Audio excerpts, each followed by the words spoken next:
One of the biggest things that hold the most successful business owners, entrepreneurs, creators that I work with back is that they never want to switch off. And they never switch off. They think that that's actually helping them grow the business. That's how they're helping them get the business success. That's like they're outworking their competition. They're always working. Like they think that's the differentiating factor, getting them where they want to be. And so when I go like, hey, well actually if we try and tap into the neuroscience and leverage neuroscience to perform at our very highest level, that we actually want to switch off, they're like, yeah, but that doesn't make sense. Like the more hours I'm working, the more work I can get done, the better I'm going to be.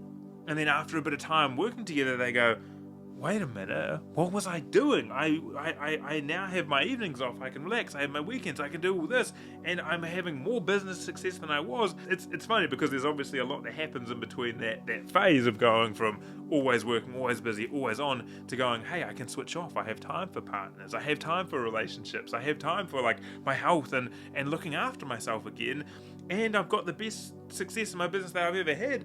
Like it's like this, their brain almost can't comprehend, and I understand because a lot of these business owners are stuck in the first place because they're sitting there going, well, there's just so much work I have to do. I can't take the time off. I can't switch off. I always have to be working.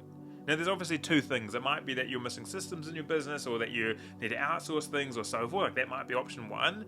Option two might be that you're just not working in line with your brain and your body and how you can tap into these peak states of performance so you can just achieve significantly more in less time. And so it might be going, how do we remove distractions? How do we eliminate? And when I say distractions, not just like external distractions, but internal distractions as well. Or it might be going, how can I make sure I compress my work hours so there's certain work hours where I can just not work? And the people that would contact me or might get in the way, like they know that this is like an uncontactable time. And three, when they understand this and you start looking at breaks as actually the most productive thing that you do. So for example, if you're thinking like the F1 drivers and the races, like if they don't have that pit stop, they're not going to perform as best as they are, right? Like that pit stop is almost arguably the most important part of the whole race. And so if you're like a business owner or someone that wants the success of going from like, hey, I want to be way more successful, but I still want to have time for myself, my life, my relationships, and all of that, because if they fall to pieces, then obviously all my mind's going to be thinking about like the relationship that just broke off, my health issues, all of these sort of things. Instead of being able to focus on the business, then just send me a message and I'll be more than happy to give you a personalized audit on where to get started, how to make some